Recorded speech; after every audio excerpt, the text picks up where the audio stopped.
നിങ്ങൾ വിശേഷങ്ങൾ അന്വേഷിക്കണം എന്ന് പ്രത്യേകമായി പറയുന്നു.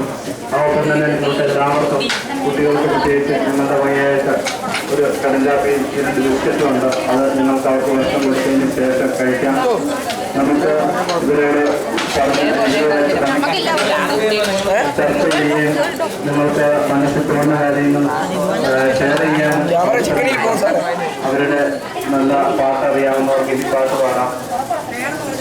കുട്ടികൾക്ക് പാട്ടറിയാമെങ്കിൽ അത് പാടുകയും ചെയ്യാം. അങ്ങനെ അവസരങ്ങളും ഉണ്ടായിരിക്കും.